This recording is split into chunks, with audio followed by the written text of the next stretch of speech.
Hello and welcome to the Shifting Lanes Garage live show podcast thing that we do on Wednesdays that usually features Greg, but he's having some homeowner issues at the moment. He will hopefully be joining us in chat though, so you'll at least be able to get to talk to him, if not see his lovely face. But in his place today, we have one of the most knowledgeable car people I've ever had the good privilege of meeting. Um, owner owner of Bluesky Performance and Restoration. If you've watched the channel, especially the Mustang stuff, you'll recognize. We got Jeff from Bluesky. How you doing today, Jeff? Hey, Chad, how's it going?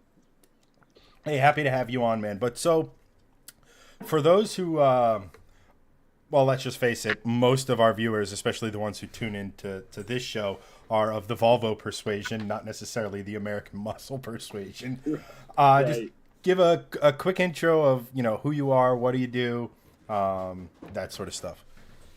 Yeah, so I'm Jeff Manzella. I'm one of the owners of Blue Sky Performance and Restoration. My business partner is Jesse Barrett. He's on vacation right now, so he's enjoying life. But we build mainly 60s and 70s, classic cars, muscle cars, Chevelles, Camaros, Corvettes. Um, and we try to do the modernization deal to them, put them on new chassis, modern engines, drivetrains. So keep the cool candy, a cool shell, and put all the modern underneath it. Yeah, basically the whole thing. Because I mean, as I'm sure you're well aware, everybody wants a classic car until you have to live with it. Yeah, I mean they are not, they suck out of the box. They're horrible cars. They look cool, sound cool. That's pretty much where it stops. And before we get too deep into it, we got Sean and Steve there. Steve asks, he goes, "Are you bored with working on Chad's Mustang or Oh, Mustang right. Mustangs at this point?" Never. We always enjoy different stuff, and that is yeah. We mainly do 60s and 70s, right? But we do get into some late model performance stuff. True. Yeah, and I mean, as we'll get into it, my man knows a thing or two about a thing or two. Um, but I guess the real quick thing is and I'm sure maybe at this point you might be slightly tired of explaining it, but why don't you give us kind of the quick story on how you ended up where you are today? Like, Yeah, definitely. Um, quick through childhood. I mean, it starts with taking the training wheels off your own bike, and then buying a moped, and then a dirt bike, then a quad. Then you're 16, you get a Fox Body Mustang. You realize you can't afford to have people work on it for you, so you figure out how to work on it yourself. And I went to school for auto mechanics. When I got out, I worked at a dealership for a year. It took me to realize that was not the place for me to be.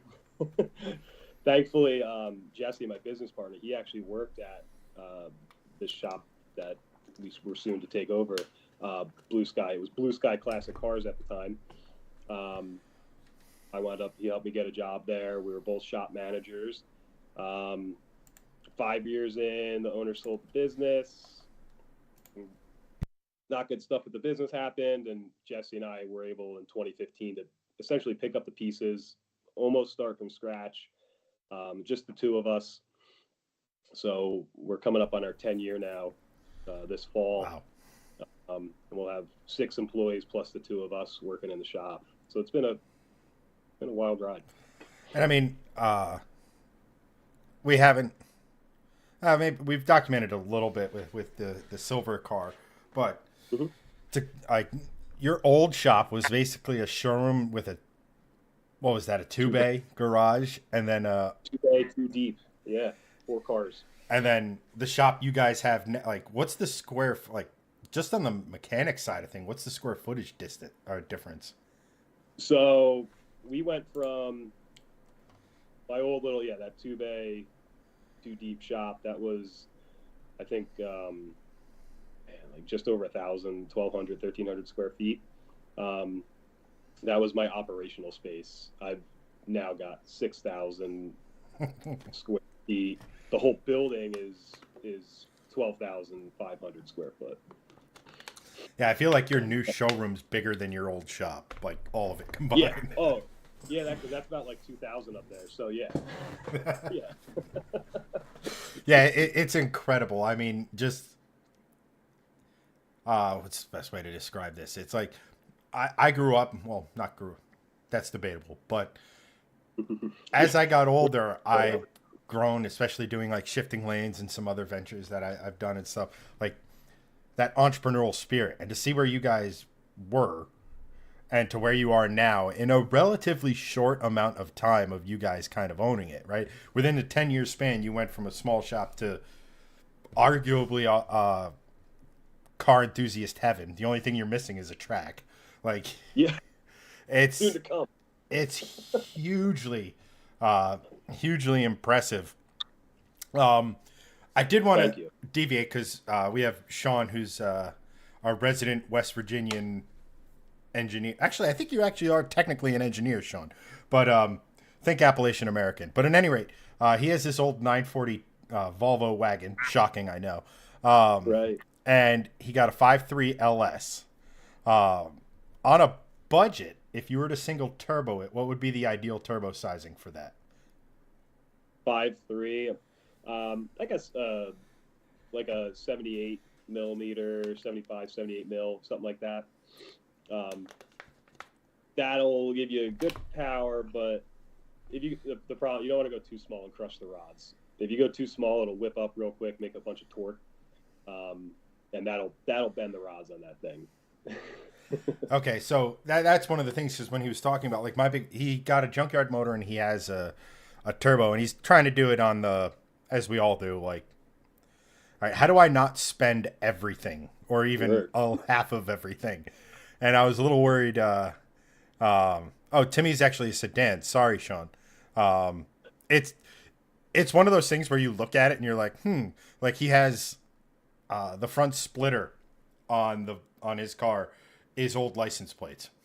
So it's like Oh, it's got kind of a rat yeah, roddy vibe to it. That's really the cool. Rat Rod Volvo. I like it. Um, did you see Dan's old Supras Victor's rebuilding again? Not to go completely sidetracking, Right, right. but at any rate, no, it's pretty cool because like a lot of these guys I get to talk to a lot, and it's one of the cool things about doing this. But um, I guess the next thing we'll go is if anything at all, knowing kind of what you know now, where you're sitting now, or anything like that, in your journey to get there, is there anything specifically with Bluesky that you would do differently than you Yeah, did?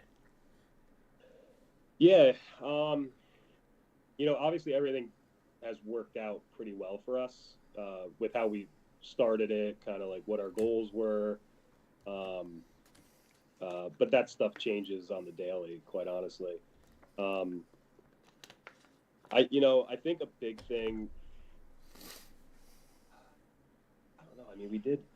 I want to say the roughest thing about is saying yes to every job is what I've always said. If I say yes to every job, I put myself in like a bad position. So something that I would have changed, 2 years into it was maybe start saying no to certain things that I know didn't fit our build style, I guess. But in the beginning, it's tough because you don't have options. Yeah. We had our hands out. I was doing timing belts on Hondas when we first took over. Anything to pay the bill. Yeah, you got it.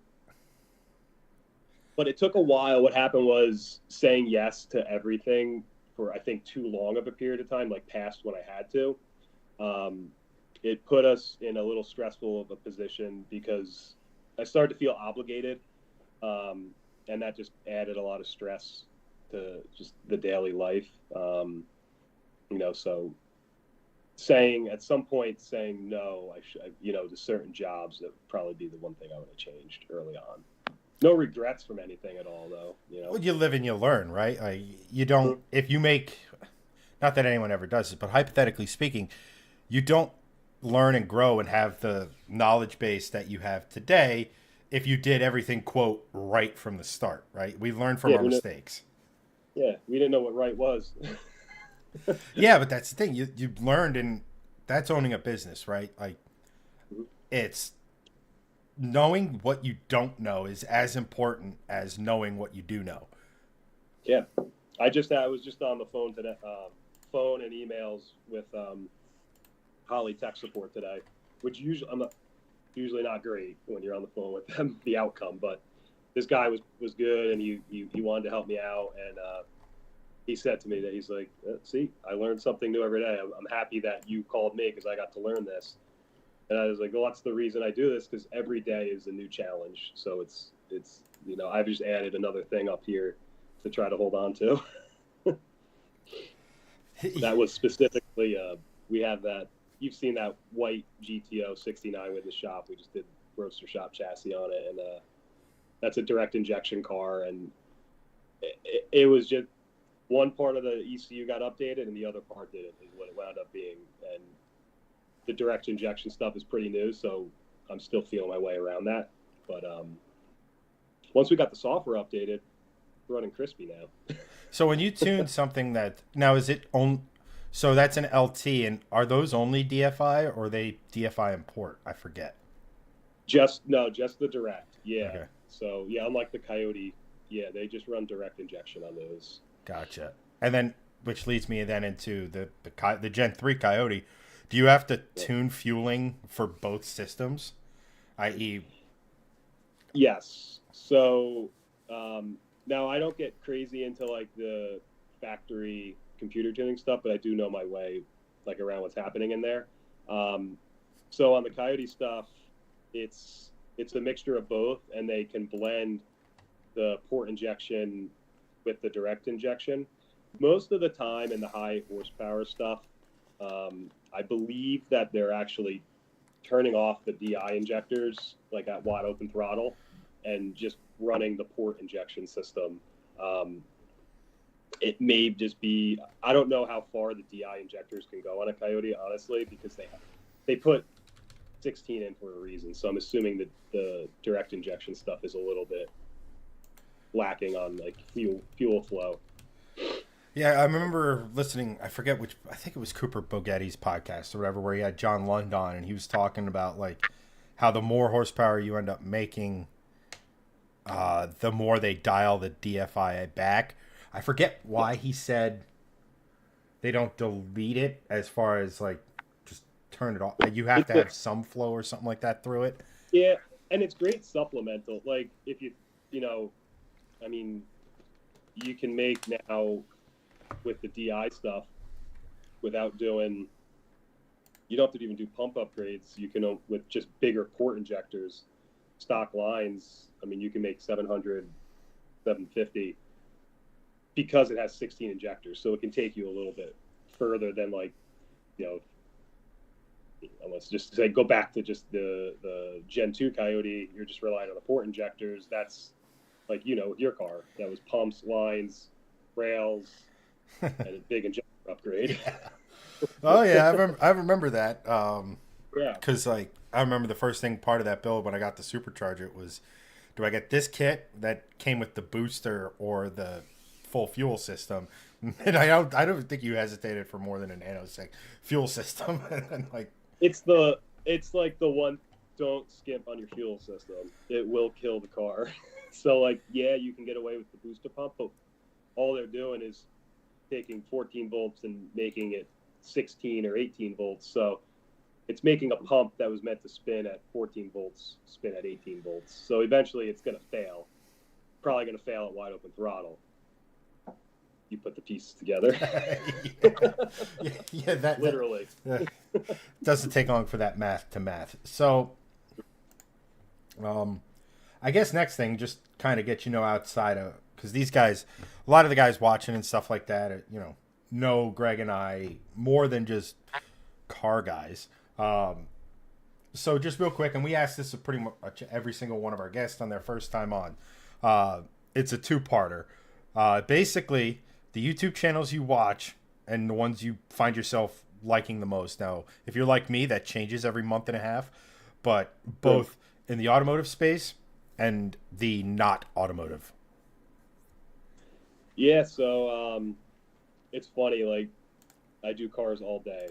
That's all I do. That's all I think about. So when I come home, I don't always want to watch car stuff anymore. I find myself actually backing off of it more and more now. Um, but my favorite automotives, I mean, Cletus is great.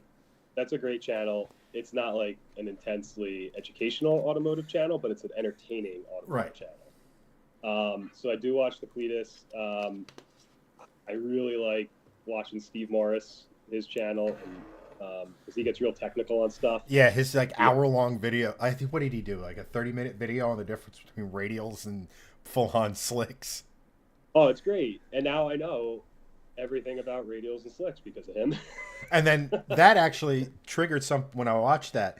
That triggered something in my brain. It's like that's what island means when they say they have good prep, but it might not be the right prep. So like Yes. it's prep. I guess they prep for the full slicks and not radials, which is why like some of those cars kind of struggle. Like I don't. It's pretty. Yeah, the prep thing of the track is crazy. It is. It can dictate a lot of different stuff for you there. It's one of those things where it's just like, okay, my brain ain't gonna brain. Okay, you're bringing chemistry into it. Not one of my strong suits. Right. Right. So So those are some good like automotive channels I like. Me and my wife enjoy watching this channel, Kara and Nate, and they kind of just like travel around and backpack around the world and stuff. So that's like a normal thing that non-car people could relate to. But I'm into something like a big hobby of mine outside of cars is like manual machining. So milling machine and lathe. We got both of those at the shop. And I read schooling on them. I have YouTube schooling on them. So I watched a show, Inheritance Machining. And guy's got a great voice. And he just does some really detailed manual machining projects on there. So. all right, yeah, I mean, it's we always kind of end up on this part of it, but like content is so diverse. Like there are days where I sit down and I'll watch 3 or 4 car videos in a row, and part of it is I find it entertaining. Otherwise, I wouldn't be watching it. And the other part of it is like, all right, how do I glean from this creator how to do what I do better, right? Or what would how do I kind of do that? And like, but there are days where, like, for example, I just did a long form video on when Dale Earnhardt drove at the Rolex 24, and that video finished was 22 minutes. So there was a lot of time put into editing it. Thank God I probably like 3-4 months ago, my buddy who does video production as his actual job, he's like, why are you not radio editing? I was like, because I have no idea what you're saying. But it's in Premiere, you can transcribe your entire video and then just literally go and select the text, delete it, and it gives you a 90% edit. Oh, wow. And then you just have to go in and trim down, say, 30 minutes as opposed to like when I record, depending on the subject matter, it's usually like a 3-to-1. So for every 3 minutes of recording, 1 minute ends up being a video. The vlogs and stuff are different because like I'm planning in it, and that's supposed to be more real. Not that I fake anything on the channel or have ever been dishonest about anything, but never. But I mean, and YouTube as a whole and content as a whole, and you're starting to see, Cletus with his Freedom Plus thing, all the, you have like stuff like Pepperbox and a bunch of these people who are making YouTube content, but putting longer, less, we'll call it censored content on almost like their version of Disney Plus or whatever, or Netflix. And that's all. Yeah, because YouTube's gotten pretty tight, right? On like censoring stuff. No, is that depends on the space you're in, I guess. automotive, it's if you're gonna do highway poles and if you're gonna be doing roll racing on the interstate, mm, yeah, that anything that I think actually TikTok has one of the crazy strictest parts of it. But interesting. that's why like you always see guys, it's like, hey, we're going to Mexico to tune. Like Yeah. it's like, haha, beat you, algorithm. And then you see the highway sign go by. Right. But west. but it's crazy how fast YouTube can scrub through audio. Right. To find what you're saying, any copyrighted material, and everything, and it'll immediately alert the owner of the content. It's pretty nuts. But like TikTok is like, it's crazy how like if you're on, you have to either be really on a track, or they're gonna just not the algorithm and then it's and then learning all this stuff, because it's like, what are we on, like 3 platforms technically: Meta, YouTube, and TikTok. What are the rules for all these things to follow? And arguably one of the most annoying things I personally deal with is I've had shared income on a bunch of these streams, especially the ones I've gone solo. And when I do it solo, I like to have an intro, like you see on most like live shows or whatever, have like a 3 to 5 minute intro of just music playing, just chill out, get people in there talking, all this stuff. And what's copyright free on YouTube isn't copyright free on Facebook. Yes. And it's yes, I found that out. Oh, it's in not like it matters for me. I'm not monetized or nothing, but I found it out. Yeah, it's like, I just wish that, because their goal is to get more creators on more platforms, and if like, frankly, whatever, if I had to choose, I'm going with the platform that's paying me the most, or the platform that's paying me consistently. Meta has found a good butter zone, but they were up and down for a long time, to where it's like, okay, that will be exclusive, that we could be exclusive there. Oh, maybe we shouldn't. Oh, this is good. Oh, and then it's just, okay, F it. We're anywhere that pays you to be a creator, that's where we'll end up. Throw it out there everywhere. Yeah. Yep. Fishing with dynamite, so to speak. Real. What's that? Sean Ford prep stripper glitter. Yeah. Or pimp juice. Yeah. That's another one. Yeah. Pimp juice. Yeah. Guarded secret in the street racing scene. That's that track stuff is so insane, because like, and that's part of it. Like watching that Steve Morris video is like, all right, I get that, and then it's like, all right, these radio guys, they need glue, where the big tires, like that's why you see all the no prep guys on the big tires. Oh, 100%. Yeah, 100%. The radial stuff. I mean, it will. I mean, you see guys that rips their shoes off, they fall, their shoe gets stuck to the track. I mean, that shit's sticky. Yeah, it's and like when you hear in like, a lot of like Cletus's videos where they're walking, it's like, yeah, it's like, yeah, you gotta walk. If you walk flat foot on a track, you're a jackass.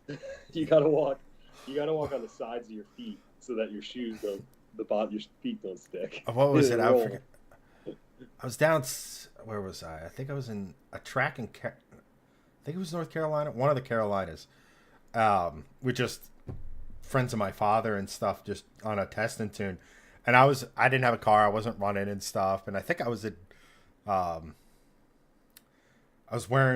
I have this nasty habit of tying my shoes just tight enough to where they stay on my feet when I'm walking around, but not so tight that I have to untie them when I have to take them off. Yeah, why not? So I step on the track and my shoe stays. Like, yeah. Oh crap! I definitely did that when I think I tripped. I think I fell. I think my foot stuck, and I just kept going forward. I had to put my hands out to catch myself. It's pretty crazy, but on kind of the top. Oh, this just forego the segue. We'll get to that, Steve. That's on the rundown. But So I guess here, another question we ask all of our guests, because obviously a car show. A brief history of your car history and what do you have now and what is your favorite? Yeah, definitely. And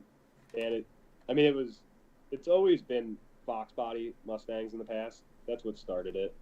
Um, I kind of I had one I was building, and and we kind of when we knew that we were taking the business over, that had to go on the back burner. I wound up selling it. Um, I like to say I live my life right now vicariously through my customers. We there's like no time for us to build our own stuff. We have in the shop too. We have a '68 Camaro, pretty cool pro touring build that we did. We're currently doing an engine swap on it. Had a small block Chevy. We're putting an LS in it. The plan was it's an LSX. It's good for 30 pounds of boost. It's a solid LSX engine. Plan was to originally twin turbo do all that, but now we're putting the LS in. We're going to sell it, and we're going to build a Fox body. So we're going back to Fox bodies. Well, stick with what you know, and especially if time's a concern. If you know you guys have to know that platform blindfolded. Oh yeah, you could take every nut, bolt, screw, whatever out of that car, put it in a bucket, throw it on the ground, and I'll put it back together. My current, I guess if you want to say my current hot rod is my daily driver. I have made that mistake of making your daily your hot rod, because when it breaks, you don't have a daily anymore, and you also don't have a hot rod. So I have a 20 F-150 with a Gen 5 Whipple, a 3-liter. It makes anywhere from, in the middle of the summer, 8 pounds of boost to, in the dead of winter, it'll get up to 14 pounds of boost. And that, I'm pretty hard on it. Currently, it has 10 neutrals. The transmission is non-functional in it, so we're working on that. But that's like, it's funny. My wife, she's like, "This is fun," like the rear. I blew the rear up like 3 times in this truck, and this is the third trans. And knock on wood, that Gen 3 Coyote's hanging in there strong. It put down 678 wheel horsepower. But yeah, my wife, she's like, "This is fun." Like, I'm like, "Well, it's like fix, break, repeat. Like, that's fun to me, because after I'm done fixing it, I get that burst of torque and that accelerant, and that's why we do it. And then we break it, and we'll build it. I mean, also you look at guys like, I feel like most car guys had a pretty severe Lego addiction, and it's the same thing. Yeah. Just massive totes of Legos growing up. Yeah. and just, but the truck, I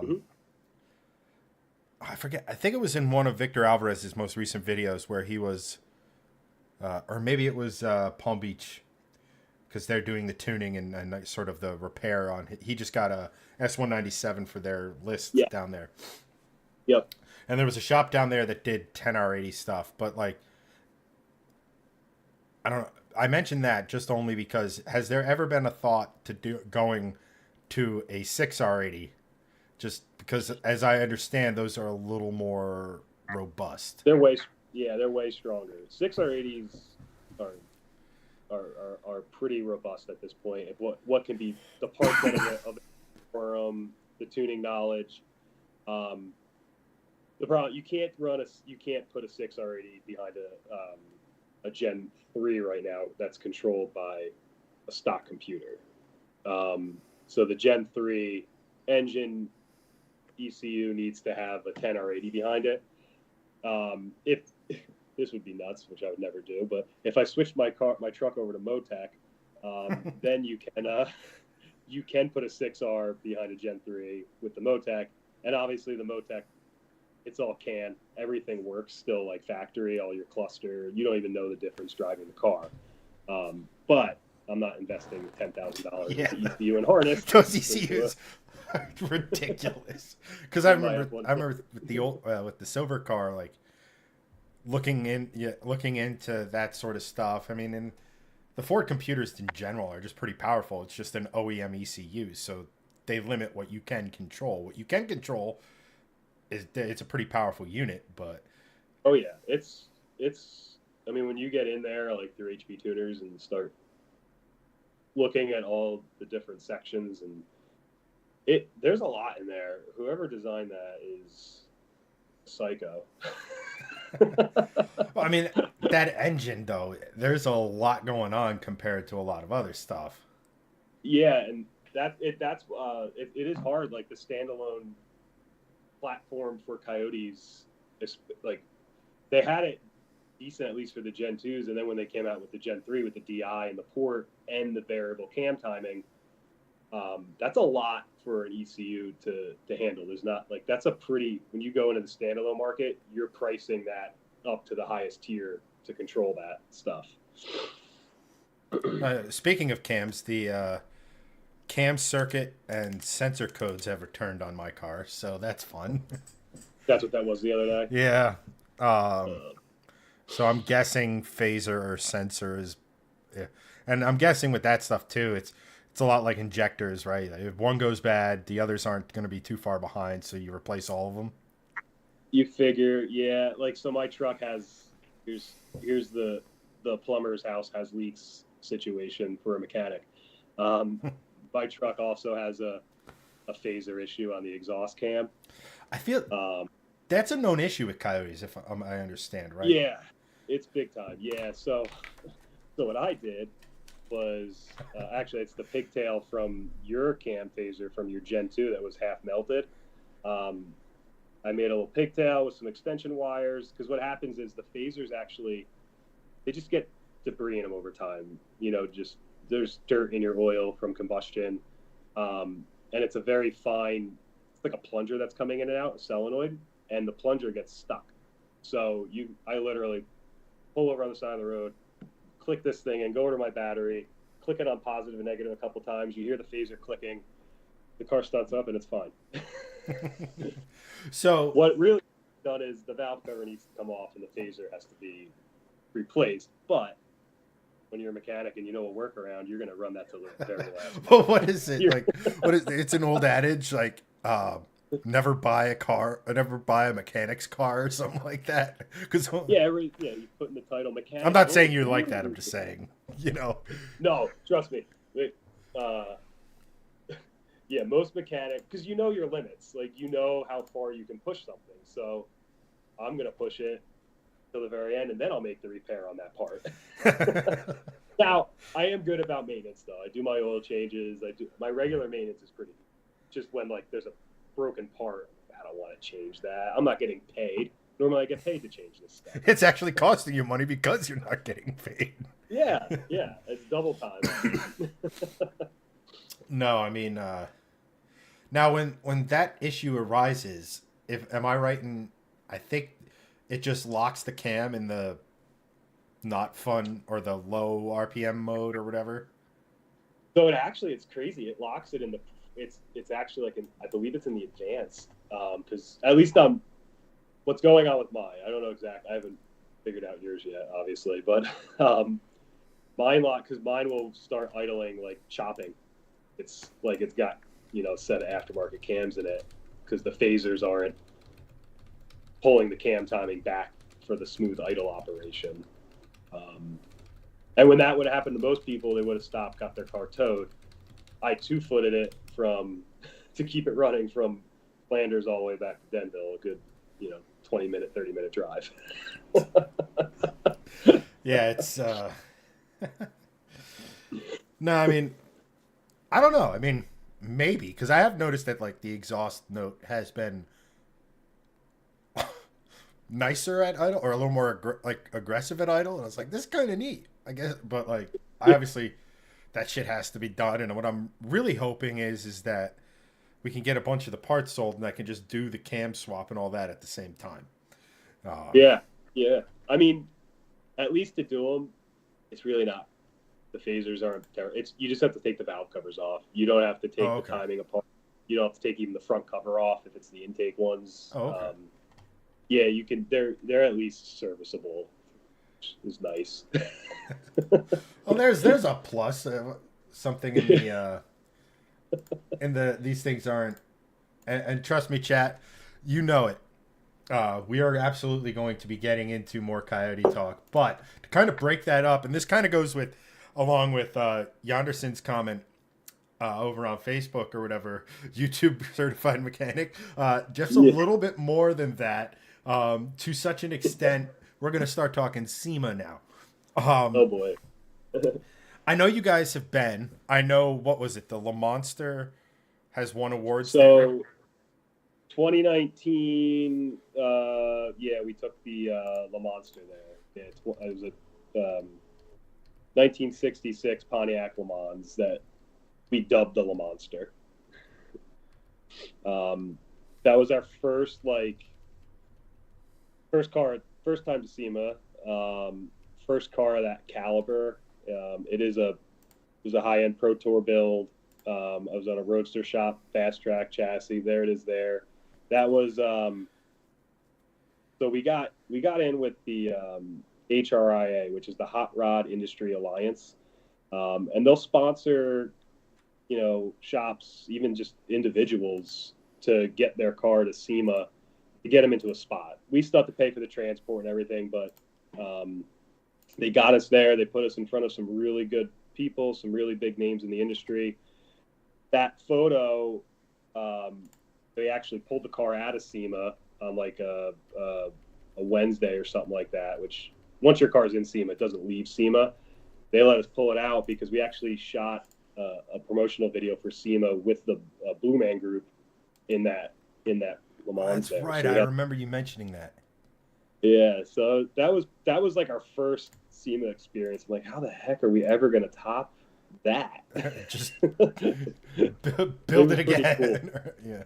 Build it again. Yeah, that was like, the car had like 5 miles on it. We hadn't done any real testing with it, and it was they're filming what was a 30-second video that took us 2 hours to film, obviously. And the amount of hole shots we did in that car, with no testing on it, I'm like, please just stay together. Please just stay together. And I mean, I've had the good fortune of seeing this thing up close.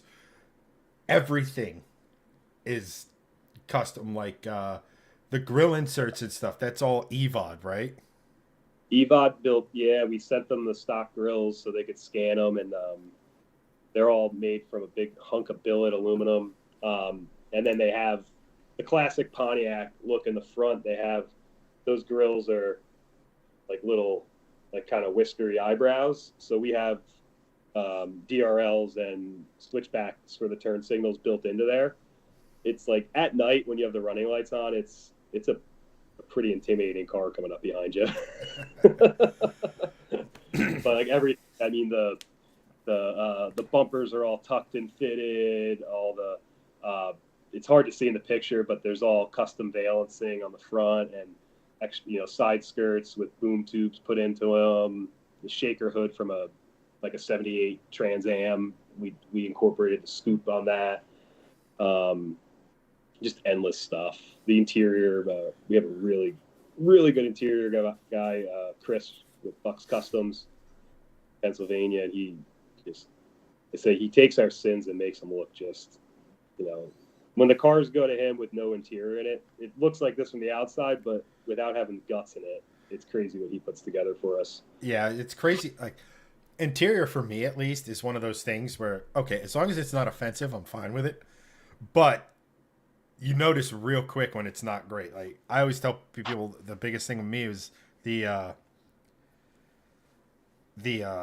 when I had the E46 M3, the body was not great. The interior was even more not great. And that's where you sit. That where you enjoy your car the most is from the driver's seat.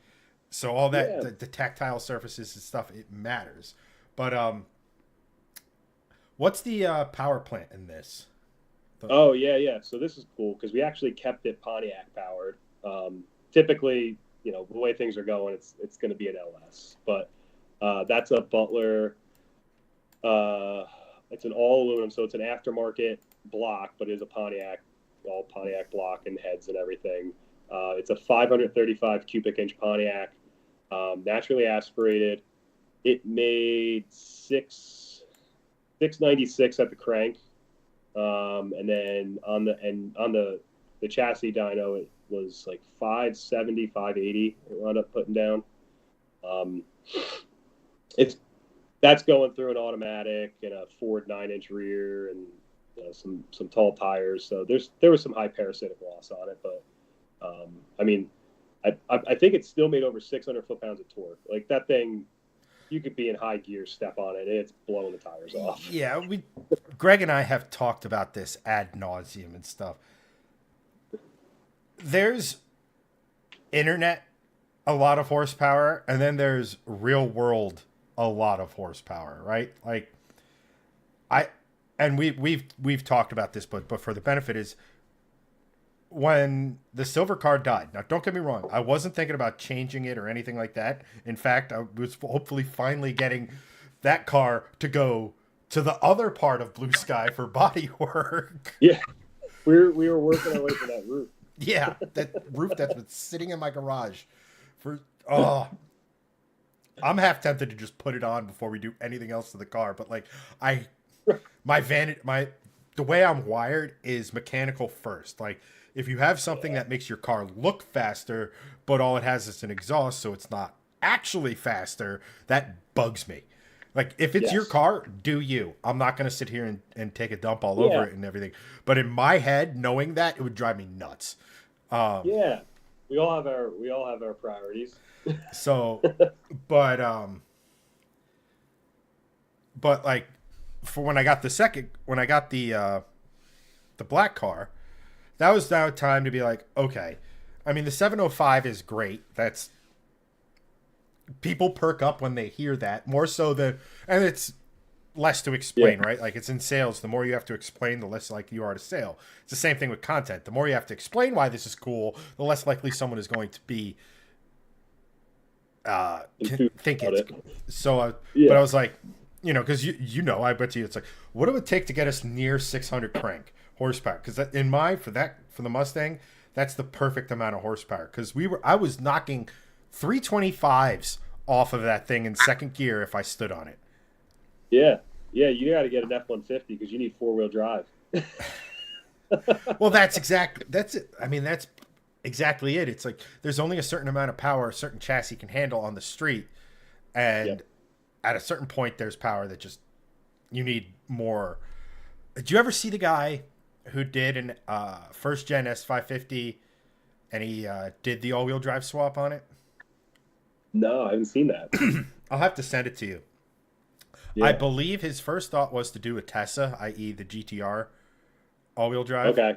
But that is getting dumb expensive for 30, 40-year-old parts. Oh, yeah, that's okay. Yeah, I know what that system is, right. Yeah. So he actually ended up beefing, he has some driveline shop that did a work, or I think helped him do the work, but he has the all-wheel drive system out of a Charger XXT 6-cylinder in it. I mean, that makes at least the, platforms are similar sizing. It's modern. That makes more sense. Yeah, it's just, it's an unknown, right? Like nobody's really messing around with them too much, but yeah, so like that's becoming we've been getting more and more inquiries about doing all-wheel drive, like hot rods too. And then we tell people what the price point is to engineer a chassis and all that for all-wheel drive, and that usually puts the damper on that. But it's becoming a question that we get asked more and more. Well, it's becoming so this is actually pretty interesting because it does kind of tie into the Volvo community that we have here and stuff like that. But like you have like the P1, like my C30, the all-wheel drive in that is a Lego swap pretty much. I mean, there's stuff you have to do. It's not that simple, but you could take the all-wheel drive out of the sedan variant, slap it in the hatchback, and it's from factory. The tunnel like is there in the C30, even though they only made all-wheel drive of them. The tunnel is there for a drive shaft and everything. And then you have the Honda boys who are taking, I think, CRV all-wheel drive. And Wago stuff too. They use those weird Honda wagons. Yeah, and they're doing the all-wheel drive. And then Yeah. and then you have, I know a lot of guys are doing those square body S10s. Yep. With the Astro all-wheel drive, Astro van all-wheel drives. So like, there's stuff out there. It's just like, it's not. Yeah. What's the Typhoon? That's the like Blazer. Yeah, right? the Typhoon was this SUV. The Cyclone with an S was the truck. Yeah. But I have a customer who just bought a Typhoon because he wanted that white GTO. He wanted to do all-wheel drive on that. We're like, yo, this is where this is going. And he's like, what about putting like, he wants to put a modern Hemi in a Typhoon. And I'm like, all right, that works. At least you got the all-wheel drive platform already. Oh, they're doing. So I know, because basically that 4.3 is the same bell housing bolt pattern as a small block, which is the same in the LS and the LTs, I think. I don't know about the LTs. Yeah. It's it'll bolt up. It winds up being like you can't use one bolt hole, but that's fine. It's strong enough. And then I think, oh God, hold on.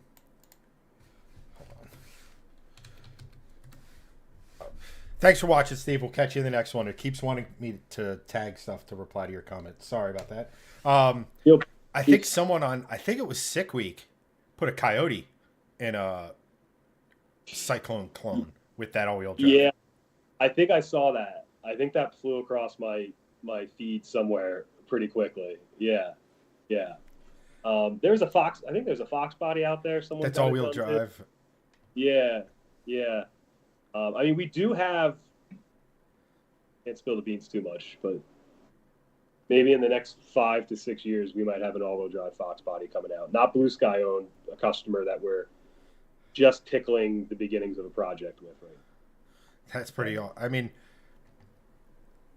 where there's a will, there's a way, right? If enough people ask for stuff and enough people are willing to pay for someone to do the R&D, that someone's going to be the first. Because once the first person comes along, that chassis will be reproducible in a scale the way we're trying to do it. Right. But someone's gonna pay that first. Right. It's just being that person.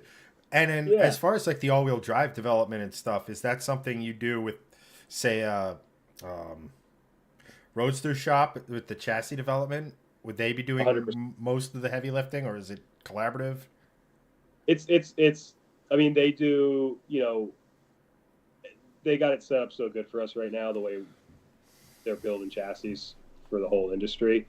But we basically can scan a car, just send them the scan file, the bottom side of a car, the engine trans, and they can develop, a chassis where they can place everything. They can tell you where you got to cut the floors out. It's unreal what we have right now in our hands as hot rodders. Whether you're a 60s car hot rodder or a 2025, you're still a hot rodder if you're building cars and playing with cars. Well, hot rodding came from an era, not because they were working on a specific set of car. Yeah, that's what people think it's for. What I'm doing, I guess, at my shop, but it's everything. If you're turning wrenches on something, altering it from stock, you're hot rodding. You're a hot rodder. Yeah, and I mean, and with Roadster Shop, you guys could build any sort of. Obviously, you're restrained by like the chassis dimensions, but you could pretty much have any sort of suspension setup you want within reason. Yeah. I mean, they have. They can do a full custom suspension setup that you want. They also have like shelf where they have like different levels. They have a spec, fast track, a Revo, a ride line. So these are all like a front clip and a rear clip that they know they're going to use that geometry, and they have to build in between it to make the frame rails all connect on everything. And this, I mean, it's the best thing you can do to a car. If you're working on a classic car, it's the best money you could spend on one of them, period. Yeah, well, it's 21st century technology versus post-war technology. Yeah, Like it's almost come quite a 80, ways. 80 years difference almost.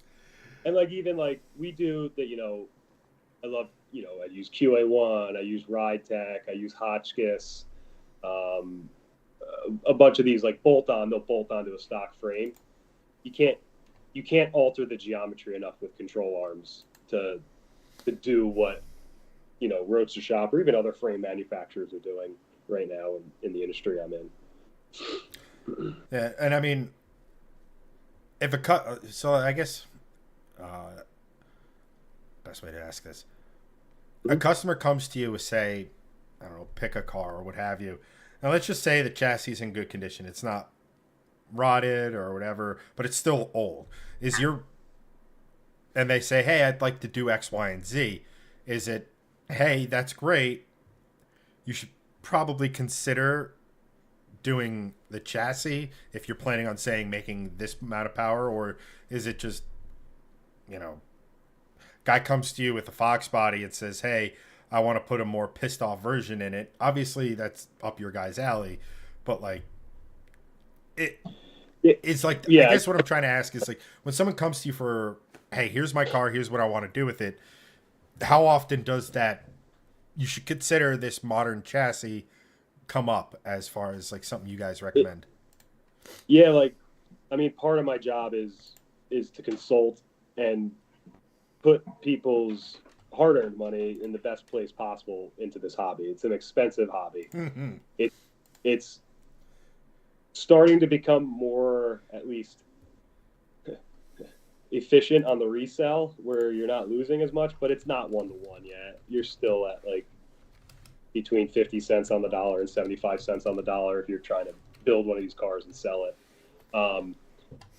But we always start with, like, you're doing a whole build, we got to start the ground up. Like, I'll give somebody came into my shop years ago and they wanted me to put a brake upgrade on their car, and I was like, well, your frame literally has a rot hole, where it's like 3/4 of the way through this thing around. I won't put brakes on your car unless I put a frame under your car. And it doesn't have to be this Roadster Shop high-end frame. It just needs to be a replacement, a used, good takeout from something else maybe. Because my whole thing is, if that car leaves my shop and I worked on it, that means I'm telling you that car's safe. So we're always going to start all the way back at the beginning, the foundation, knowing that you want to put an 800 horse engine in it. That's not going to happen on a stock frame, period. You won't be able to use it. And then when you do use it, the car, it's going to shoot. Has anybody seen Cletus on Sick Week with that El Camino? That picture of launching? Where all four wheels were pointing in different directions? Yeah, that's what happened. I mean, that's what I work on that's an A body. That's our bread and butter, our A bodies. They're GTOs, Chevelles, Oldsmobiles. They're everything. A body. Fisher.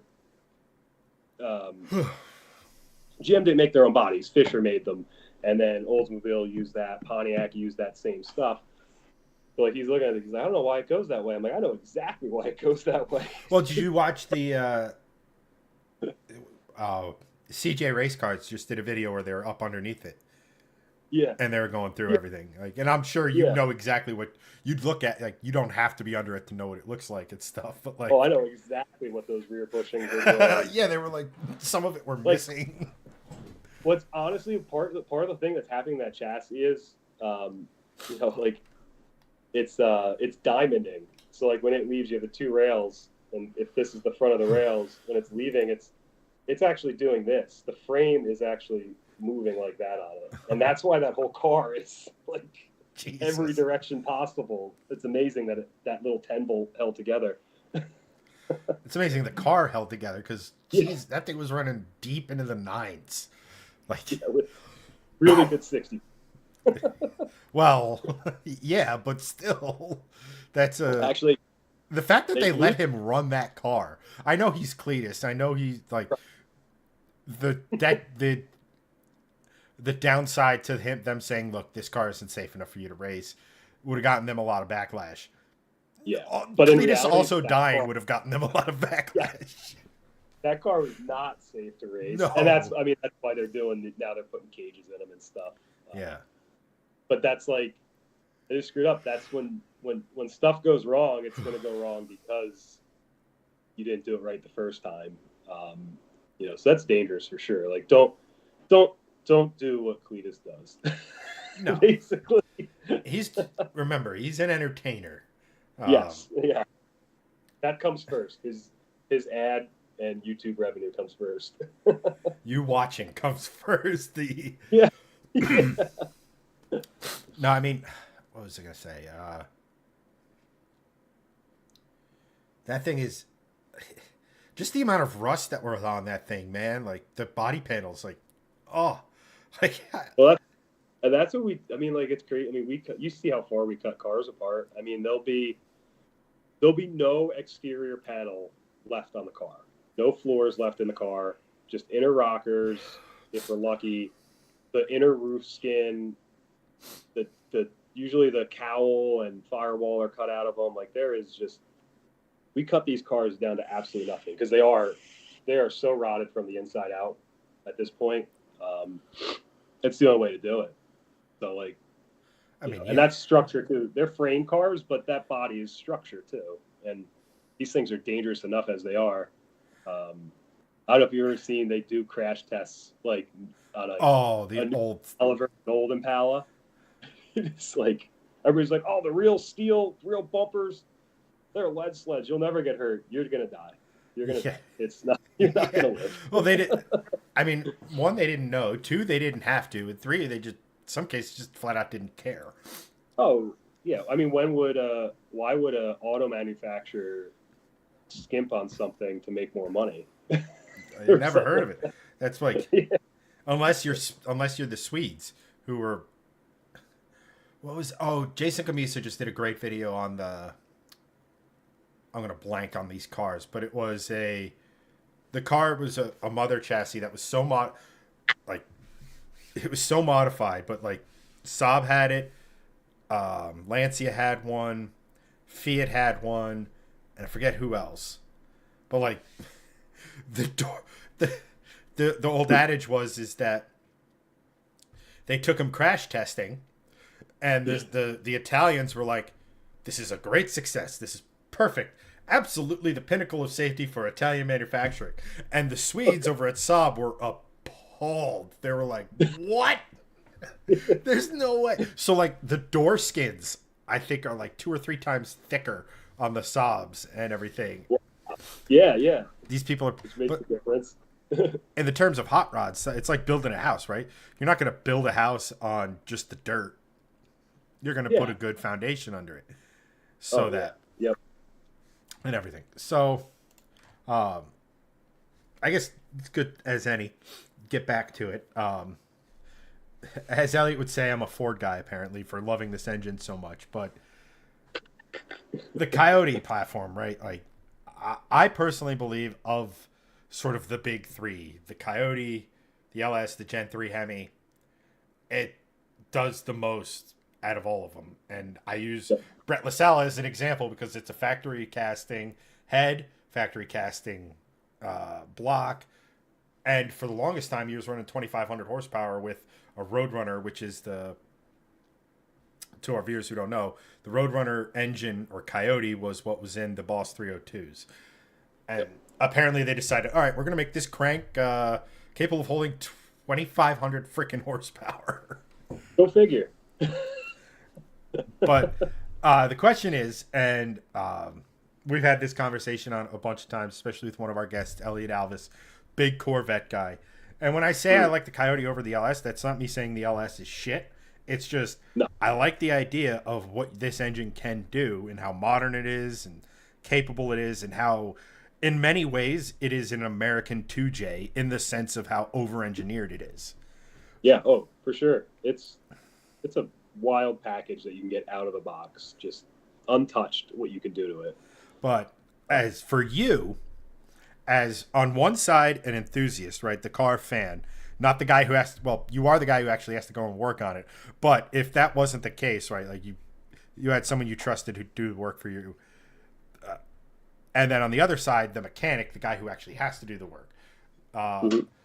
Coyote or LS, which would you prefer? Yeah, you know, I was thinking about this.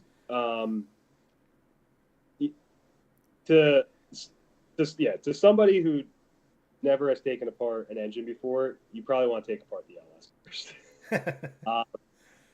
But like, if you really think about it, I was just saying, like, to do cams, like, just put in my head. All right, so I pull the valve covers, I pull the timing cover, I have access to pull the cams out.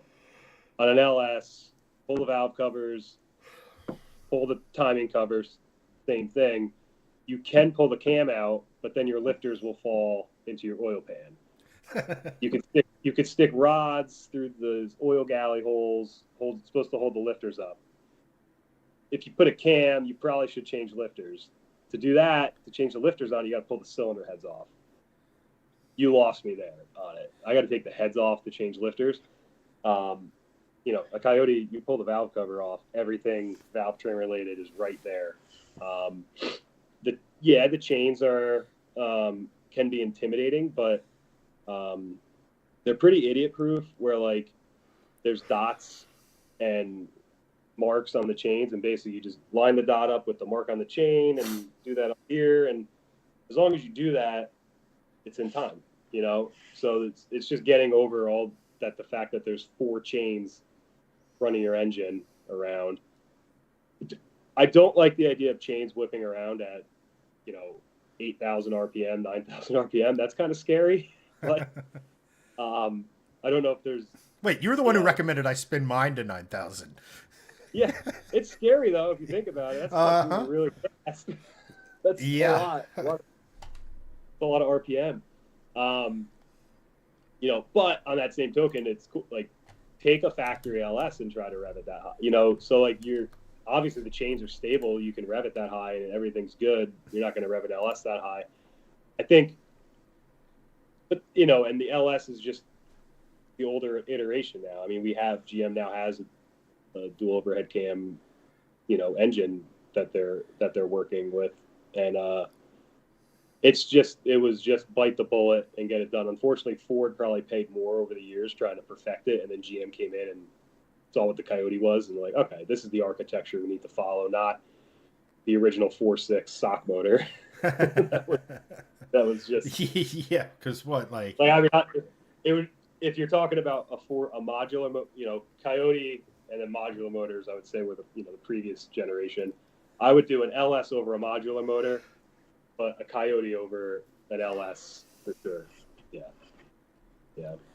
So now that with that said, obviously, I'm slightly biased or what have you, but if you could put any engine into any project, and we'll leave the project itself, we'll get to kind of that dream build in a minute, but just as an engine, if you could have any engine that you could put in to your something, what would it be?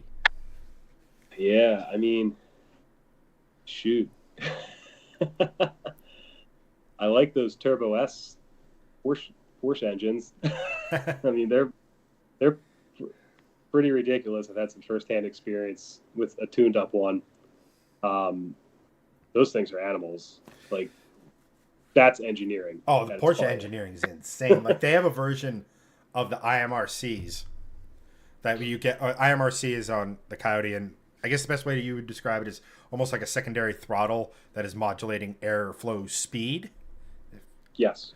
They have a version of that on the GT3 RS motor that modulates the air, and with the way they have it piped and the way it creates like a vacuum to where it actually creates positive pressure. It's creating boost. It's not like it's 3 psi even, or even a psi. Might even. It's above atmospheric. It's above 14.7. Yeah. Which is that's crazy. There's a lot. I'll tell you, probably a lot of engines. You know, I tune a lot of stuff, and I'm looking at like the map sensors. A lot of engines don't even make atmospheric when you're wide open. A lot of engines stay in just a little bit of vacuum. So that's pretty impressive to get past that. Yeah, So, I mean Porsche. I mean they have a 4-liter flat six that goes beyond 9,000 RPM and sounds insane. it's crazy. I don't know like anything else about the platform other than when I went for a ride in it, I knew that that's something that would be fun to have for sure. Now, would you just do a Porsche in some variant, or you don't really, because obviously flat six, you don't really see them Yeah, swapped into too much. yeah. Well, we had an idea. It was just going to push the budget too far, but we're building that Fiat at the shop, and it's a rear engine car. We're putting a roadster shop chassis under it. We are doing a Subaru drivetrain in it. So I mean, you know, we are doing a flat four, Yeah. but the cost difference between those two power. Yeah. And then you get into just operating it, the systems that have to be in place to run it, like we were talking about the ECU and stuff. The price of just that starts getting crazy. So, Oh, absolutely. I mean, for the price of a Porsche engine, you could buy a fully functioning, probably 500 horsepower entire Subaru. yeah, like a done built up car. Like not for just sure. the engine, the entire car. No, it's Yeah. interesting because when I was writing down, or when I was thinking about this question and thinking about what your answer would be, I was thinking it was Yeah. going to be either some form of built small block Ford, akin to what is in like War Admiral, that insane Fox body, Sure. or what have you. I was not expecting a Porsche flat six. That Honestly, I wasn't either. That just was like, I was sitting here thinking, I'm like, all right, am I going to go with the big three, or am I really going to get something wild here? And we've done those. I've done lots of iterations of those already. So like, let's be different. right. Well, I mean, I guess that's another thing. It's like with what you do on a daily basis, there's got to be some level of fatigue to like you're going to sit here and say this is what you should do, and it's going to be depending on platform, LS, Coyote, or even a small block Ford, or like a Gen 3 Hemi or something like that, right? Like that, Yeah. you're smart to do that, but once you do it several hundred times, Right. You want a little more of a challenge. or just And I always say we're our own worst enemies. Like, we will find a way to make something that can be simple complicated as hell. And, just to have it operate a certain way, look a certain way, we definitely create our own problems because we overcomplicate stuff because we want to be different. Everybody wants to be different. well, yeah, dude. I mean, the stuff that goes through my head when I'm thinking of like a money no object build.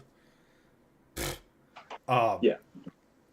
I'd get lost, I think I have it. I thought I had it narrowed down, and then I watched a video on, I think it was Drive Tribe, or no, it was Haggerty today. And I don't know if I've talked too much to you about it. I know I've mentioned it, but I've talked to chat. I've talked to, yeah, Sean. I'll touch on that in a second. But like, I want to do an old Datsun 510 chat coupe. Oh, heck yeah.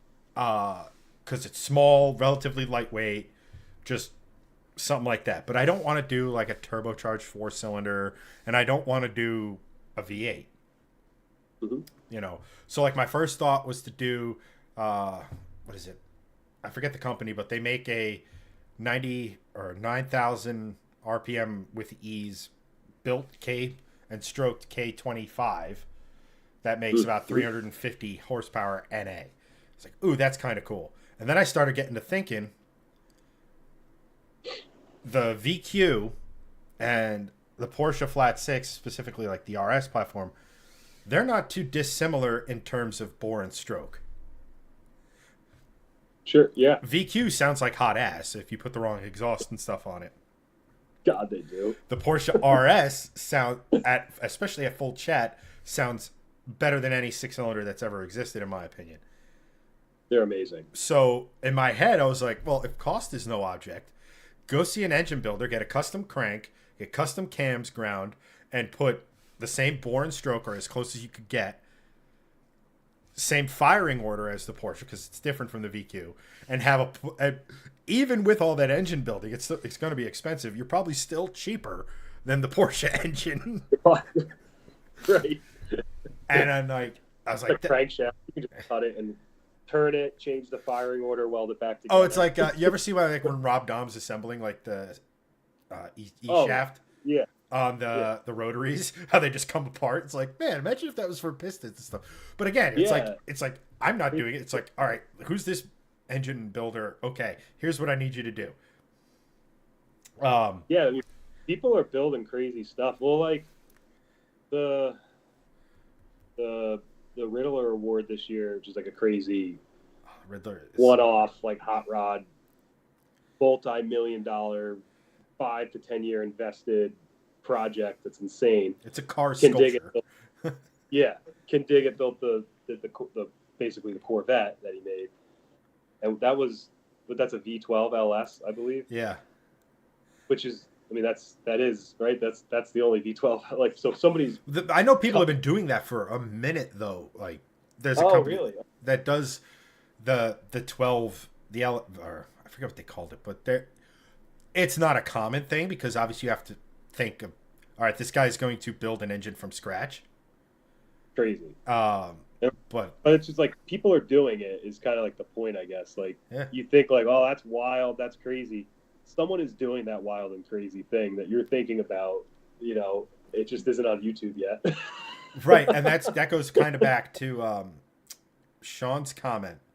A couple of weeks ago, I had some of our more prominent members who were available come on and give me like, what's your most batshit insane build idea? Right. And let's go from there. So this wasn't on the rundown, but cost no object, the most insane build idea you could think of off the top of your head, or something that you may have been thinking for a while. If you're anything like me, you have like 4, like just holstered up, like ready to go. But like the most I would like, this is a build I could never do because it would cost way too much money for this like one thing, let alone the 6 figures for the rest of it. But like, what would that be for you? And it's so funny. I have like simple taste I have pretty simple taste in my cars. I don't think anything, if I did anything, I mean, so much of what we do at our shop is like custom paint, custom body, changing all the lines and stuff on the cars. It definitely wouldn't have anything to do with that. It would be just a clean body and it's raw, how it came from whoever. God, the platform, you know, it stinks, but it's probably going to be a notchback Mustang. The all-wheel drive thing, like 100% intrigues me. Definitely some type of sequential gearbox.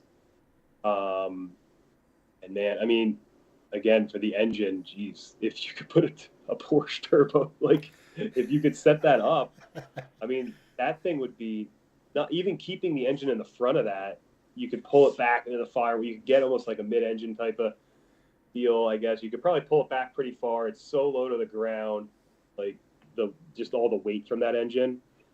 I mean, that's a pretty wild idea. In reality, it's probably going to be something with a twin turbo Coyote is what will actually happen for me eventually.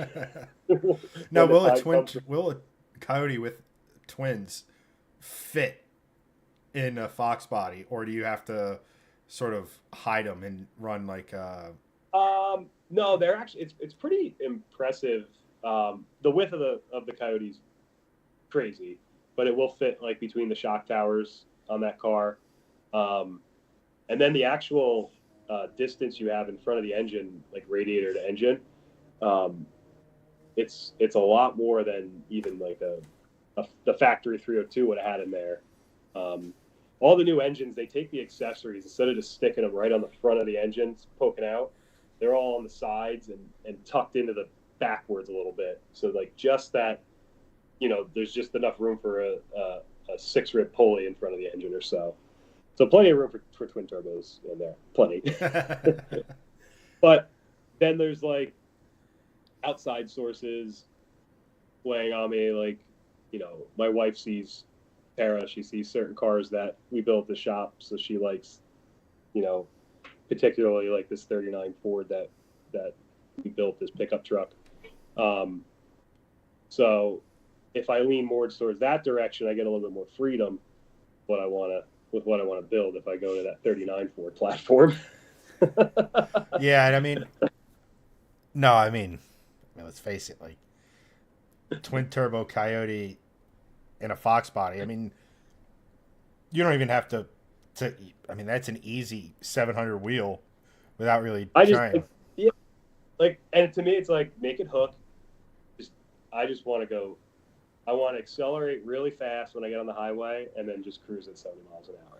Like that's fun to me. Just ripping up to a good speed and coming right back down, feeling that torque. I don't need much more than that. I love that. I mean, I'm gonna go out on a limb here and say pretty much everyone watching is exactly the same. Yeah. I personally like. So shifting lanes, we have this road that Hanson does a lot of his reviews on. It's our review road. It's also a road we'll go on, have a little fun. Oh yeah. And I just picture, what do I want to drive on that? And sure. Yeah. that sort of thing. But keeping with the sort of quote unquote unhinged thing, I guess I wish I had thought of this when I was giving you the list of topics, because this like all the topics I gave you, it's like, hey, Jeff has been doing this for God knows how long.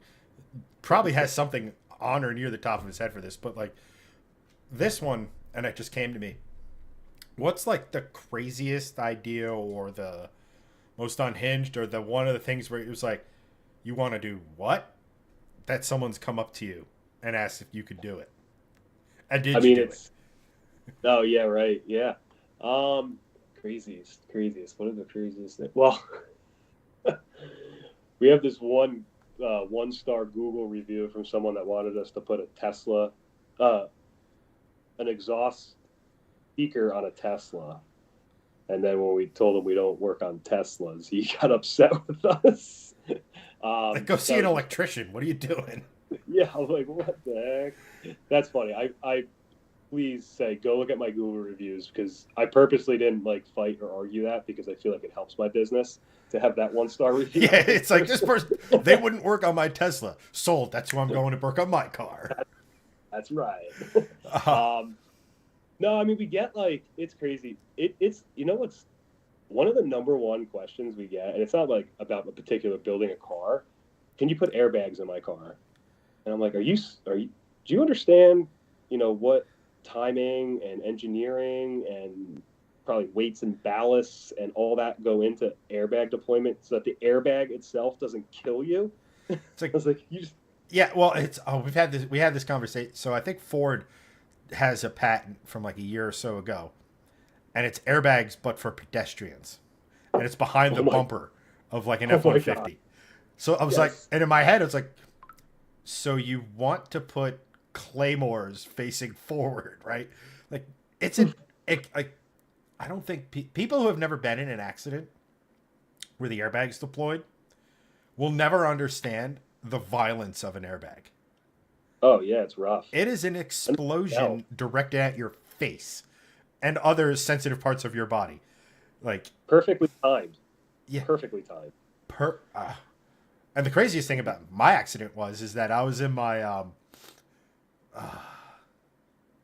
don't even know what you want to call it, but tuner phase when I had my Focus. So I had the seat that was like, cruising like this. So I was sitting like this. So when I hit and got in the accident, I got thrown and the airbag just went whoop, and missed me. Right.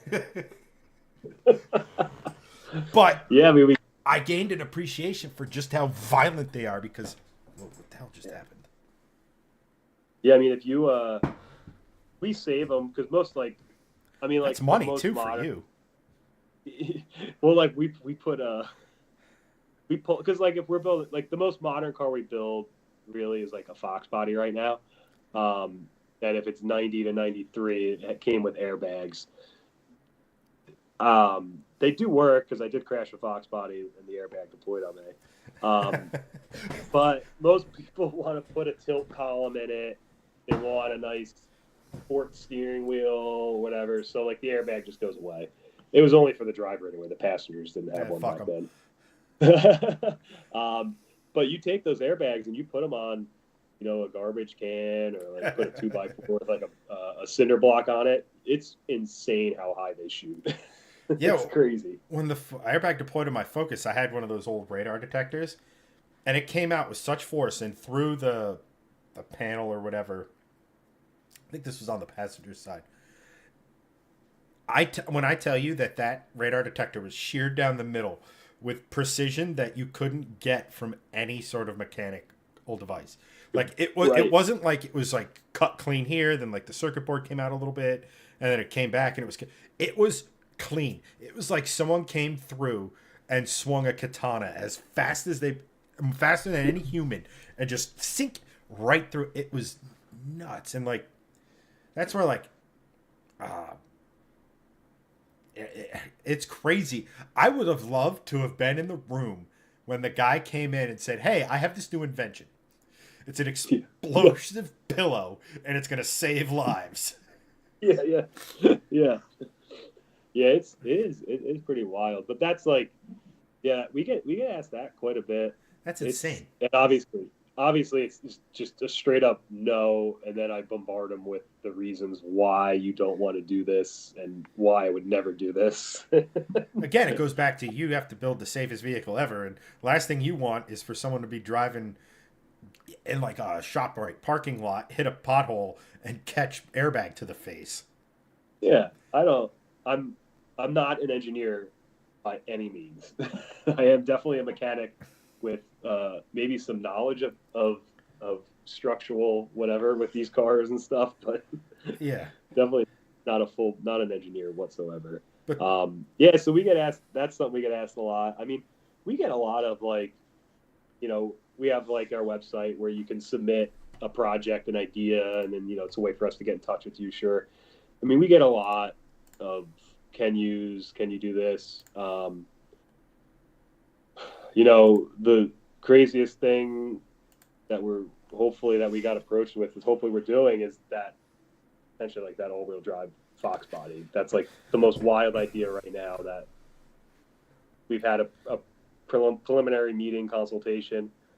And it sounds like it's going to go somewhere.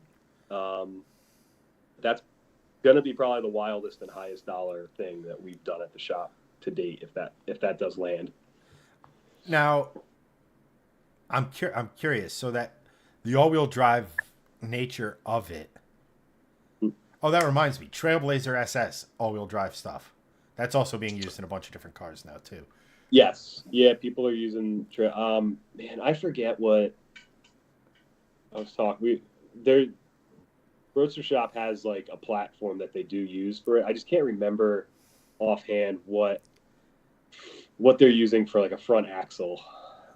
It wasn't anything crazy. Like it was something like you could probably get at every scrap yard, salvage yard in town or whatever. Wasn't what you would think it would be.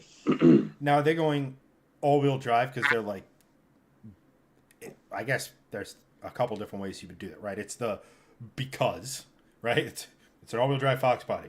That makes, a difference when people are, it's like, oh, you have 1,000 horsepower Fox body. That's adorable. I have all-wheel drive, right? Like, it's a separator.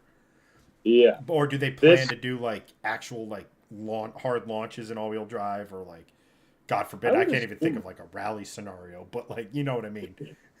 I could assume, I think this guy would definitely want to drive the car pretty hard.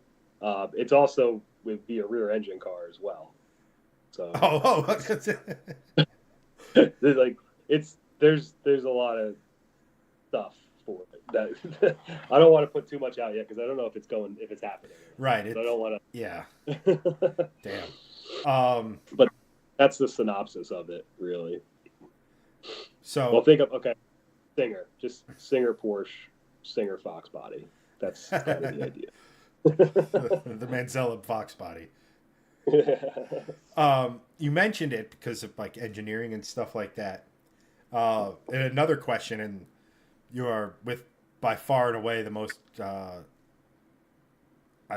drawing a blank on the adjective, but like capable is not the right word. Knowledgeable, experienced, all that stuff, right? Like you're a mechanic. There's, Yeah. and that's underselling what you do. How much do you hate engineers? Oh, it's funny. I always say, anytime I look at something, I can't remember what the heck this was from, but it was like, you know, a Russian guy saying, "Trust me, I am engineer," and it's like with this funny voice. Like, anytime I see something funky, I'm like, I can't believe that because we listen. This is like the cars that I'm taking apart now were built, you know, maybe even restored or built in the 70s, 80s, 90s, whatever. So like the workmanship and like people, it was like it's different. Hot rodding then is different than now. Hot rodding is we can open up a catalog, go online, order these really fancy parts. For me, it's like 80% of the way there with the parts they are supposed to bolt on. They usually don't, but it's a good starting point. But the cars that we're taking apart, people were just like finding whatever they could, welding, grafting different front ends on these cars for the steering, suspension, and like you look at it, and I'm like, it makes me question. I don't want to say why I try so hard. I'm like, wow, that lasted. I cannot believe that has not broken in half, and you know, like it's impressive. Right. Well, I mean, some of the stuff, man. Like, I don't know. I'm actually really, really sorry. I have to take my back teeth are floating, so I will be right back. Oh, go ahead. Go ahead. I'll answer. Maybe if there's a questions here. This is using the 13K RPM. Oxidized with Porsche engine. That's made up.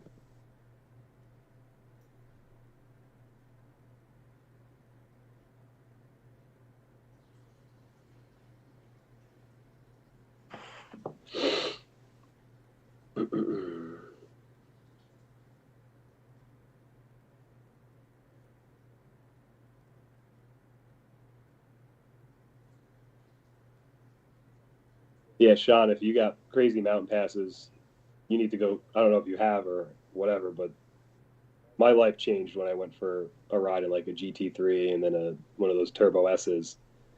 Um,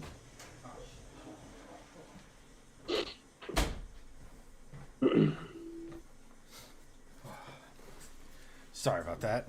oh, good.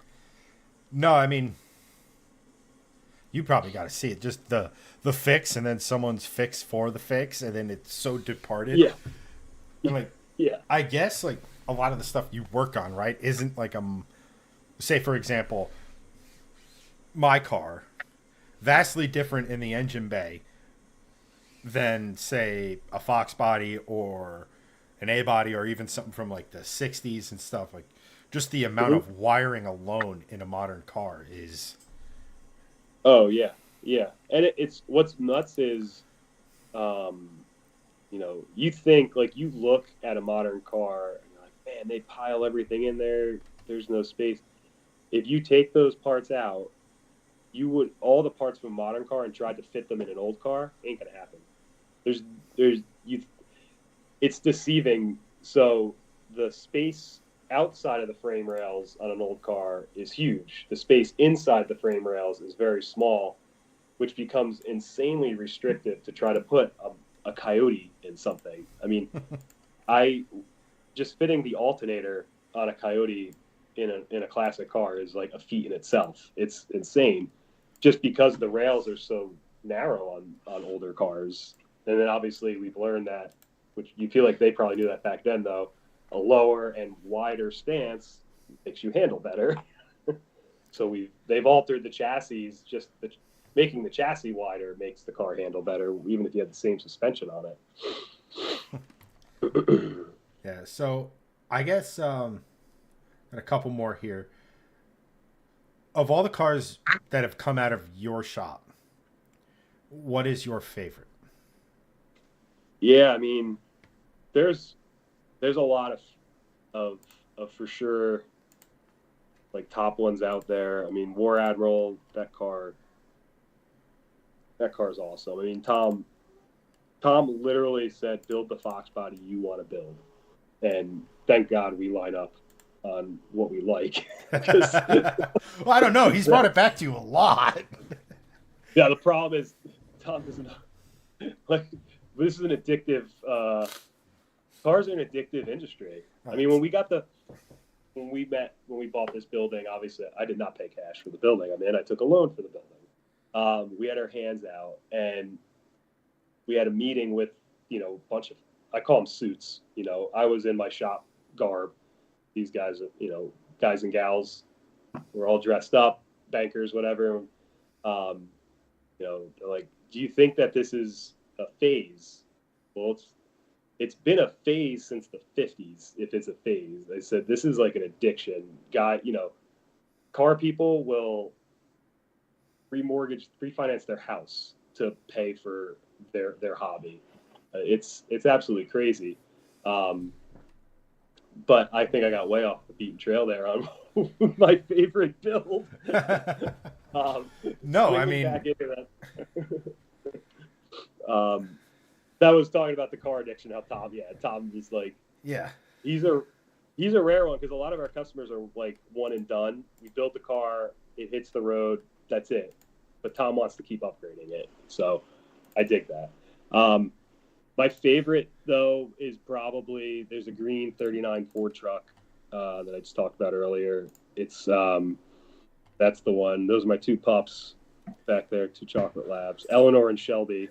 So go figure. I'm a Ford nut, right? I mean, my dogs.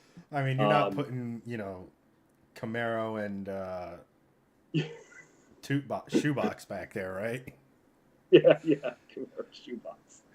So that truck, first of all, the owner is super, super cool, super friendly. Chuck owns that truck.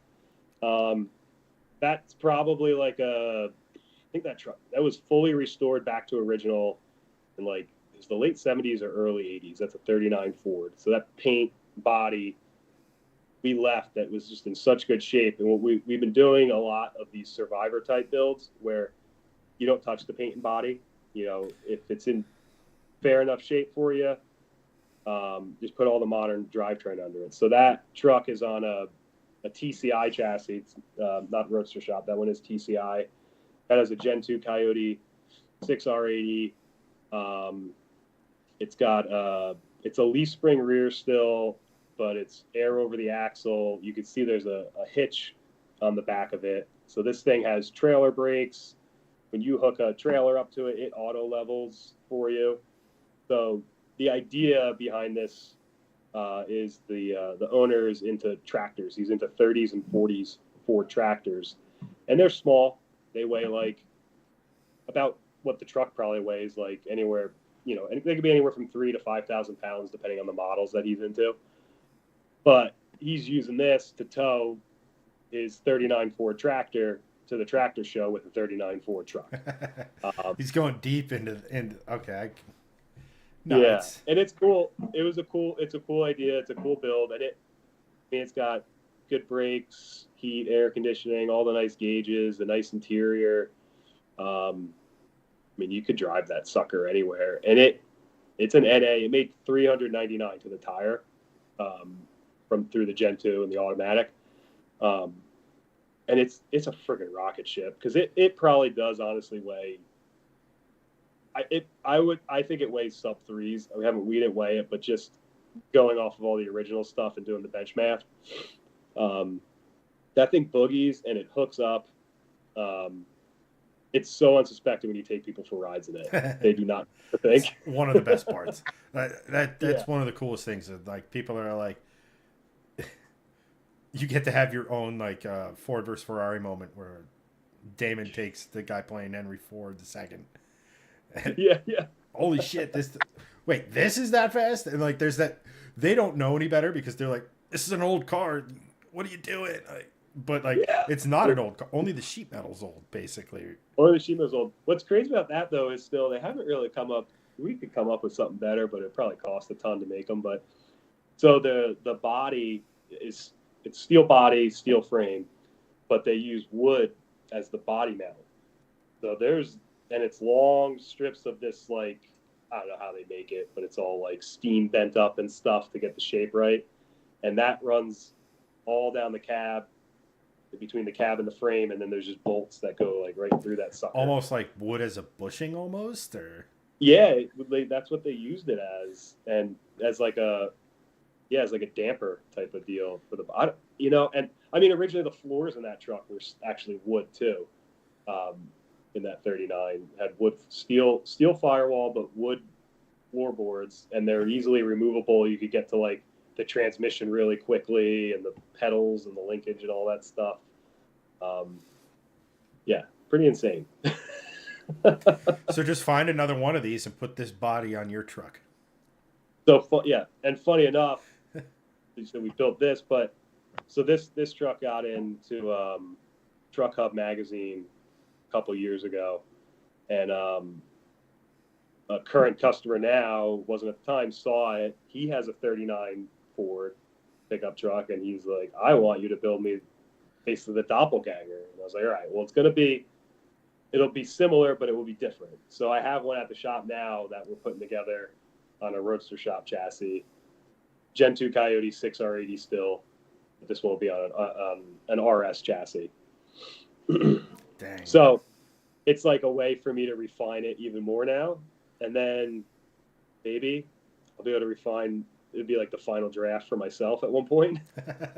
I'm just picturing like, I'm sure it's just how my brain works. I'm just picturing this truck with basically the complete driveline out of, say, your truck or a modern F-150, yep.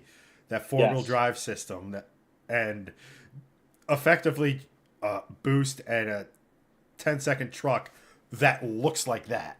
Like how freaking nasty at a traffic light.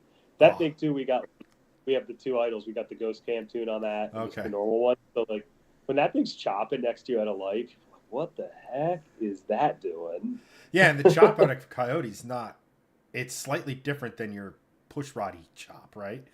Oh yeah, I mean I love. So it just sounds nasty and different. So yeah, like a GT 500, 13, 14, 10 through whatever. All those 5.4, 5.8 mod motors. The Ford GT, the 2000s, early 2000s one. Those things camming out, holy crap! That's better than a lot of things in life. Absolutely. No, I'm just. Yeah, that's what we'll convince Greg to do for his new car, if he ever gets above water. Unfortunately. Oh my gosh! Yeah, we'll get him a boat. Yeah, Coyote powered boat. Yeah, why not? I saw somewhere someone had 2 twin turbocharged Coyotes in the back of their boat. Oh my god! People with boats, man, are insane.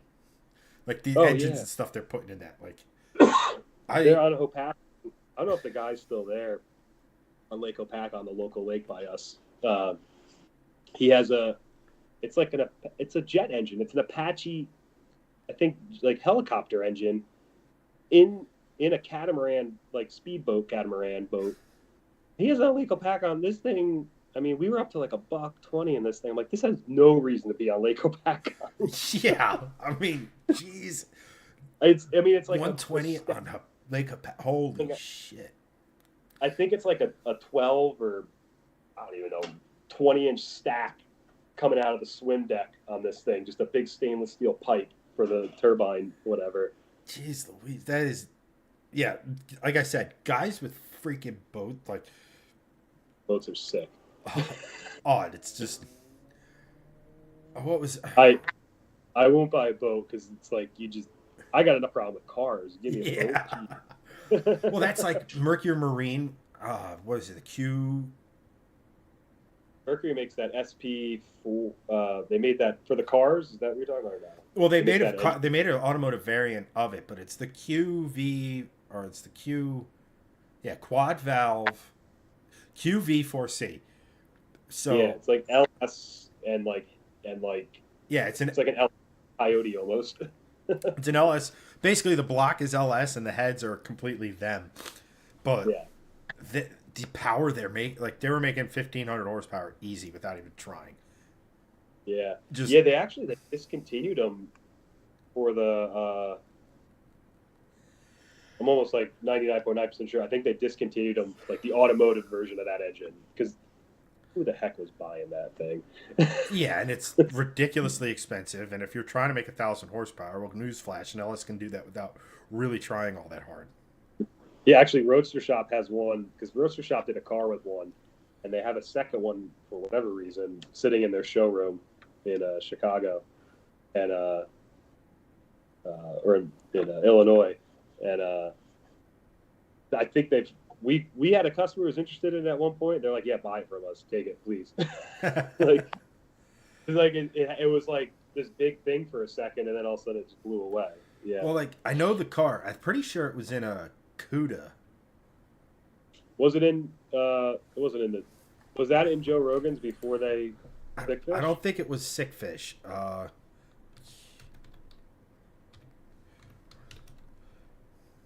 don't know. I'm just gonna look it up. Break out another 1,000. That's right. Yeah. Car the twin turbo. Yeah, it was. Sorry, it was Speedcore put it in a B-body Charger. Oh yeah, Speedcore. Yes. Yeah. What is it?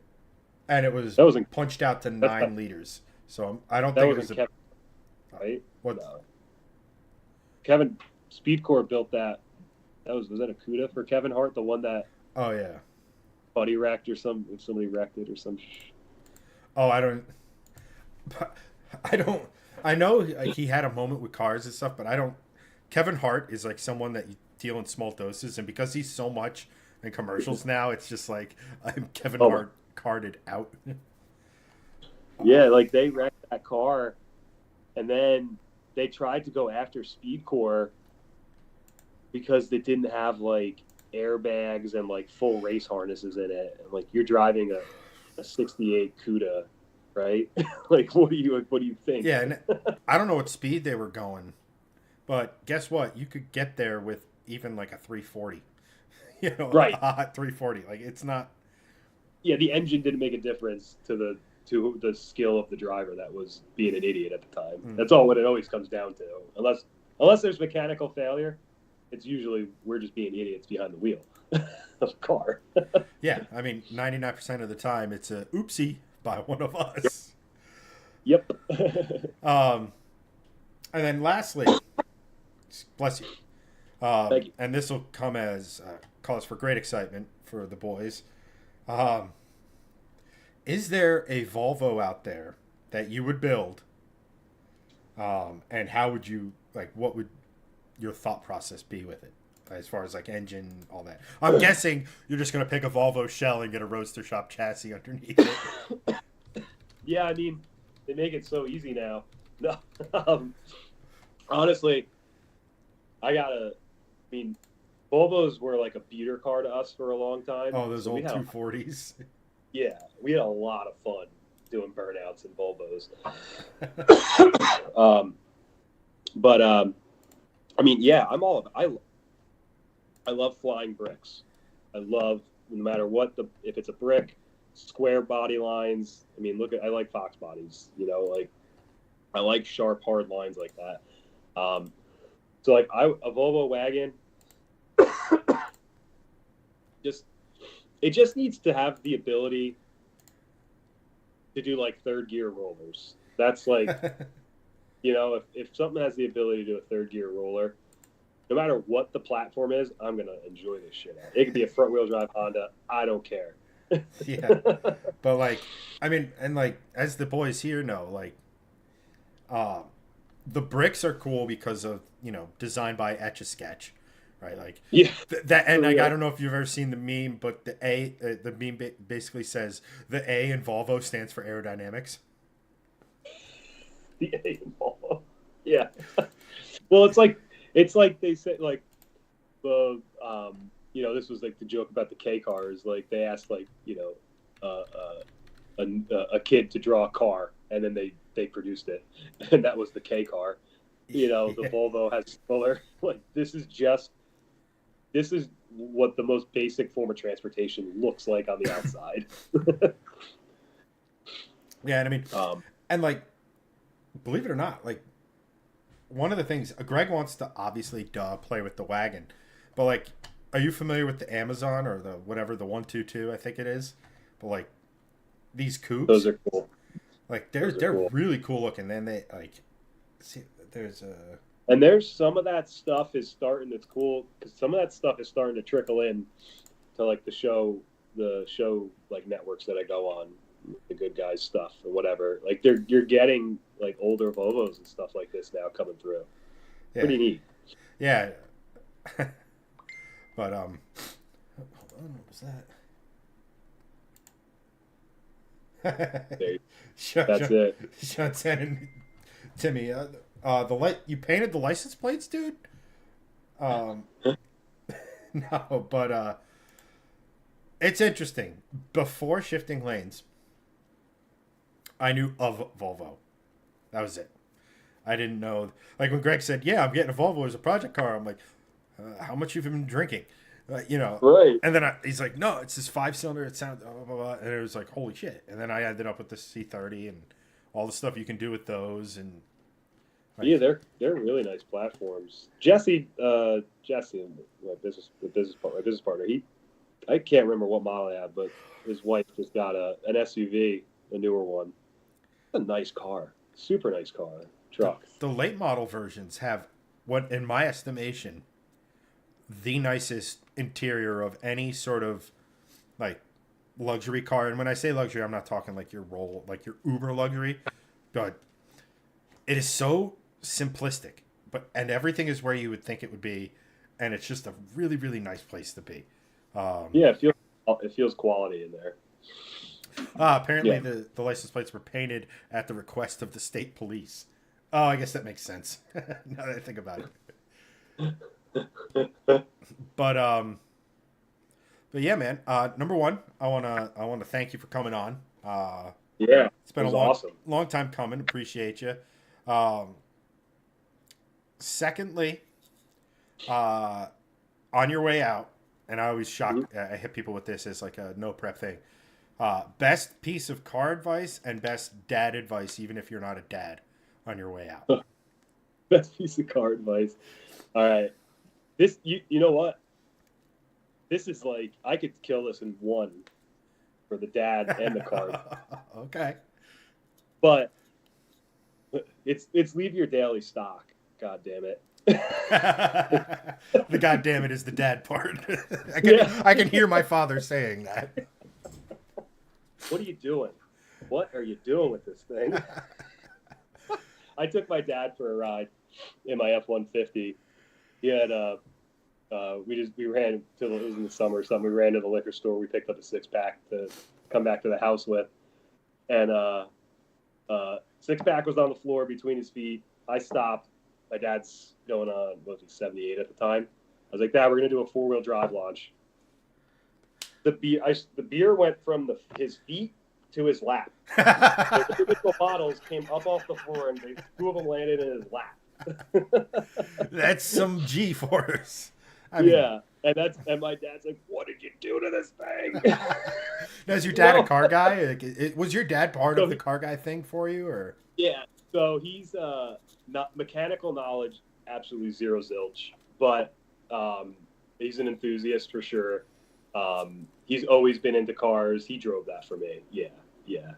I mean, he's always taking every like Sunday it was us going to the dealerships, just driving around. Oh, that's cool. You know, that's fun stuff. Now he's got it's a Z3 BMW. So I know they haven't made them in a minute, but that's his new hot rod that he bought. He picked up a used one. So I mean, those things can have. I mean, they made an M version of those. yeah, so it's not the M, but and I know they're quick. They're fun cars. I won't drive it because I just don't want to break it on them. Yeah, that's right. It's like. But I guess the good news for Dad is that if Jeff does break the car, he's pretty qualified to fix it. Yeah, except the car they've retired to Virginia. So, Oh, okay. But I'm pretty far out of my element for my shop if I do break it. It's a little 2-seat BMW. Guys, fix it. Yeah, I know. I know my limits. I know not to. I know if I got in that car, what I would, Jesus Christ, they're a pain in the ass. and I know what I'd be doing to it if I drove it. I mean, I would destroy it. I destroyed his. He had a '98 Volkswagen Beetle that I learned to drive on stick shift, and yeah, I sidestepped every time I was sidestepping clutch. That's pretty much why my father would only let me get front wheel drive cars when I first got my license. Also, I was a bit overzealous and wild. Yeah, 100%. I mean, I wrecked my Mustang within a little over a year of having it. You know, right when it was, you know, my 17, just when I turned 18, I basically wrecked it. I mean, I managed to wreck a almost completely stock Ford Focus, so. Oh, it's all, super easy to do. I forgot I wasn't Colin McRae, but but at any rate, man, again, I want to thank you for coming on. I want to thank everyone for watching. I appreciate you both coming on the show and everything you've done to help, you know, me with my cars and stuff like that. So, thanks for everybody who was hanging out in the chat, too. But on that note, guys, thank you again for tuning in, everyone, commenting, sharing, doing all the stuff that YouTube contractually obligates me to say. But for this one, that's a wrap. And at some point, we're going to get Greg back. I don't know when, but we'll have Greg back. But for this one, guys, that's a wrap, and we'll catch you in the next one.